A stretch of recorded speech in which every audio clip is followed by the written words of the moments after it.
현대 중국을 얹이기는 그 거대한 힘, 대체 어디서 오는 걸까요? 정말 놀랍게도 그 해답이 수천 년 전 과거에 숨겨져 있을지도 모릅니다.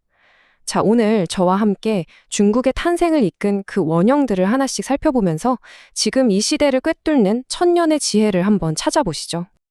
오늘 이야기는 바로 이 책, 미중 인사이트에 나오는 인물들을 중심으로 풀어가려고 하는데요. 이분들이 그냥 역사책에 나오는 위인들 이런 게 아니에요. 오늘날 중국의 사회 그리고 정치를 움직이는 보이지 않는 운영체제, 그 OS를 만든 설계자들이라고 할 수 있습니다. 자, 지금부터 그들의 생각을 따라가면서 현대 중국이라는 코드를 한번 같이 읽어보시죠. 그러니까 말이죠. 지금 우리가 보고 있는 이 거대한 현대 중국이라는 건물을 제대로 이해하려면 그 청사진을 무려 3000년 전에 그렸던 바로 그 설계자들을 먼저 만나봐야 한다는 겁니다. 자, 그럼 우리 다 같이 시간을 훌쩍 거슬러서 상나라 시대로 한번 떠나보겠습니다. 여기에서 우리는 정말 흥미로운, 서로 너무나 다르지만 똑같이 강력했던 두 가지 리더십 모델을 만나게 될 겁니다.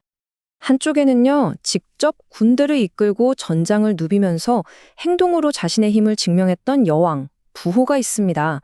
그리고 다른 한쪽에는 노예 신분에서 재상까지 올라 지혜로 나라를 이끌었던 부열이 있죠. 이건 정말 근본적인 질문을 던져요. 진정한 힘은 과연 어디서 나오는 걸까요? 행동일까요? 아니면 지혜일까요? 부호, 이 인물은요, 그냥 왕의 아내, 그러니까 왕후이기만 한 게 아니었습니다. 남아있는 기록을 보면 그녀는 강력한 장군이었고 또 국가의 제사를 주관하는 대제사장, 그러니까 영적인 지도자였고요. 심지어 자신만의 땅을 가진 영주이기도 했습니다. 정말 대단하죠.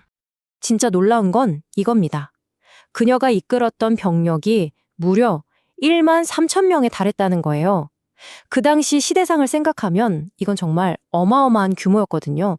심지어 그냥 뒤에서 명령만 내린 게 아니라 직접 병사들을 이끌고 전투 맨 앞에 섰다고 합니다. 반면에 부열을 한번 볼까요? 그의 힘은 칼이 아니라 말에서 나왔습니다. 원래는 노예였잖아요. 그런데 그의 지혜가 워낙 뛰어나니까 왕이 그를 재상으로 삼은 거죠. 그의 힘은 바로 듣는 힘, 그리고 조언하는 힘이었습니다.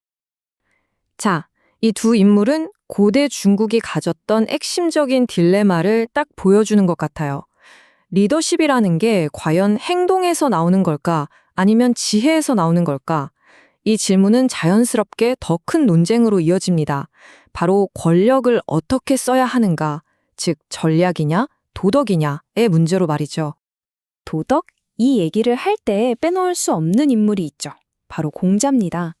공자는 진짜 강한 힘은 바로 이 인에서 나온다고 봤어요. 인이라는 게 그냥 착한 마음, 이게 아니고요. 다른 사람에 대한 공감과 존중, 그리고 내가 속한 사회적 관계 속에서 다해야 할 책임까지, 이걸 다 포함하는 개념이에요. 이게 바로 흔들리지 않는 도덕적 힘의 근본이라고 본 거죠. 공자는 정명사상이라는 걸 주장했는데요. 이게 뭐냐면 말 그대로 이름값을 해야 한다는 거예요. 임금은 임금답게, 신하는 신하답게, 아버지는 아버지답게, 이렇게 각자 자기 자리에서 도덕적인 책임감을 갖고 제 역할을 다 할 때, 바로 그때 이상적인 사회가 만들어진다고 믿었던 거죠.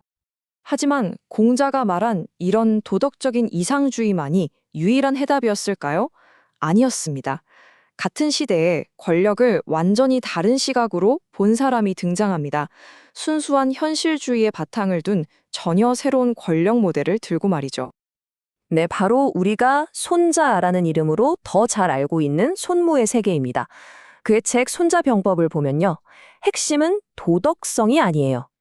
오로지 어떻게 하면 이길 것인가, 즉 뛰어난 전략으로 승리하는 것에 모든 초점이 맞춰져 있습니다. 손무한테 힘이라는 건 도덕의 문제가 아니었어요. 이건 정보와 심리의 싸움이었죠. 적의 약점은 뭔지, 나의 강점은 뭔지 정확히 알아서 그걸 활용하는 것. 이게 바로 승리의 본질이라고 본 겁니다. 이 냉철한 철학이 수세기가 지난 지금까지도 군사 지도자들은 물론이고 현대 기업의 CEO들에게까지 영향을 미치고 있는 거죠. 자, 이렇게 권력을 바라보는 시각이 완전히 다르니까 당연히 어떤 사회를 만들어야 하는가에 대한 생각도 달라질 수밖에 없겠죠. 이상적인 사회를 만드는 두 가지 다른 길을 한번 따라가 보겠습니다. 여기서 또 다른 철학자, 묵자가 등장합니다. 그는 겸해, 그러니까 보편적인 사랑이라는 당시로서는 정말 파격적인 아이디어를 내놓습니다. 보통은 내 가족, 내 주변 사람을 먼저 챙기잖아요. 묵자는 그게 아니라 모든 사람을 차별 없이 똑같이 사랑해야만 사회의 모든 문제가 해결될 수 있다고 주장했어요. 정말 아름다운 이상이죠. 하지만 과연 그게 현실 정치, 특히 전쟁이 끊이지 않던 나라들 사이를 오가야 했던 외교의 세계에서도 통할 수 있었을까요? 현실은 냉혹했죠. 바로 이 지점에서 위대한 외교가 안영의 지혜가 빛을 발합니다. 그는 정말 기가 막힌 비유를 드는데요. 회수남 쪽의 귤은 달고 맛있지만 강을 건너 북쪽에서 자라면 시고 쓴 탱자가 된다는 거죠. 이게 무슨 뜻이겠어요? 사람도 환경에 따라 달라질 수 있다는 겁니다. 그래서 외교에서는 융통성 없는 원칙보다는 상황에 맞는 유연한 대처가 훨씬 더 중요하다고 강조한 겁니다. 자, 지금까지 3000년 전 이야기를 했는데 이게 왜 지금 우리에게 중요할까요? 왜냐하면 이 오래된 생각들이 오늘날에도 너무나 생생하게 살아 숨쉬고 있기 때문입니다. 공자만 봐도 알 수 있어요. 문화대혁명 때는 봉건주의의 상징이라면서 그렇게 비난을 받았는데 지금은 어떻죠? 중국 정부가 전 세계에 중국 문화를 알리겠다면서 내세우는 핵심 아이콘이 됐습니다. 이건 그만큼 중국이 혼란스러웠던 과거를 뒤로하고 전통에서 새로운 국가 정체성을 찾으려고 한다는 걸 보여주는 거죠. 이게 단지 중국 내에서만 그런 게 아닙니다. 빌 게이츠는 손자병법을 오늘의 나를 만든 책이라고까지 했고요. 시진핑 주석은 중국의 독특한 정치 시스템을 설명하면서 바로 그 안영의 귤과 탱자 비유를 인용하기도 했죠. 수천 년 전의 지혜가 지금 이 순간 실리콘밸리의 회의실과 세계 정치 무대에서 여전히 살아 움직이고 있는 겁니다. 결국 수천 년 전에 시작됐던 이 위대한 논쟁은 아직도 끝나지 않은 셈입니다. 도덕을 앞세운 공자의 길을 갈 것인가, 아니면 철저한 전략을 중시한 손자의 길을 택할 것인가, 어쩌면 모두를 사랑하자는 묵자의 이상을 따를 수도 있겠죠. 미래로 향하는 중국은 과연 어떤 고대의 청사진을 펼쳐 보일까요? 그 선택이 바로 우리가 살아갈 시대의 모습을 결정하게 될지도 모릅니다.